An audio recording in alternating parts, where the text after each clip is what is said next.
Diversity in India. India एक बहुत ही diverse country है। यहाँ जियोग्राफी, लैंग्वेज, रिलीजन, फूड, क्लॉथिंग्स और हाउसेस सभी चीज़ों में डिफरेंसेस मिलते हैं और इन डिफरेंस के बावजूद हम सब एक साथ रहते हैं। इसलिए इंडिया को कहा जाता है यूनिटी इन डाइवर्सिटी।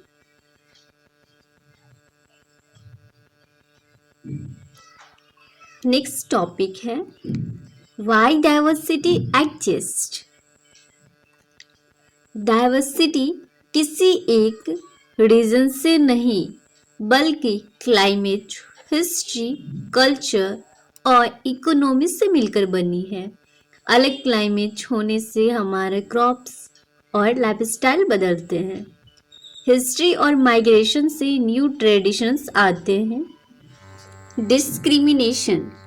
डिस्क्रिमिनेशन का मतलब है किसी को उसका religion, caste, gender, language, region या इकोनॉमिक बैकग्राउंड देखकर अनफेयर ट्रीट करना।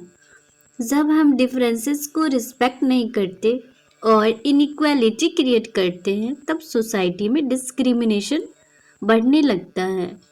Cause of discrimination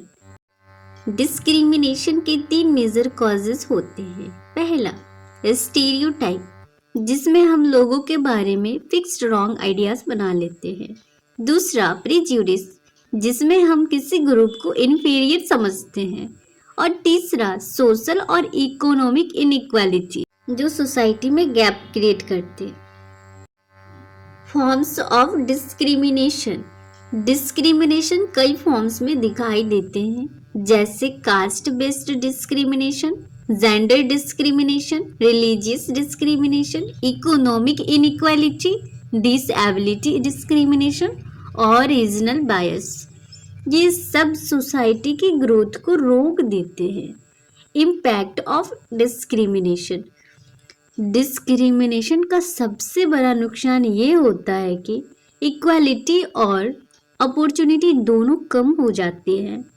talent waste हो जाता है, सोसाइटी में ट्रस्ट टूटने लगता है और प्रोग्रेस स्लो हो जाती है। एक स्ट्रांग नेशन तब बनता है जब सभी लोगों को इक्वल चांस मिलता है। कॉन्स्टिट्यूशनल सेफगार्ड्स, हमारा कॉन्स्टिट्यूशन डाइवर्सिटी को प्रोटेक्ट करता है और डिस्क्रिमिनेशन से बचाता है। आर्टिकल 14 इक्वालिटी देता है, 15 डिस्क्रिमिनेशन को बैन करता है, 16 इक्वल जॉब अपॉर्चुनिटी, 17 अनटचेबिलिटी को इंड करता है, 21 डिग्निटी का राइट देता है,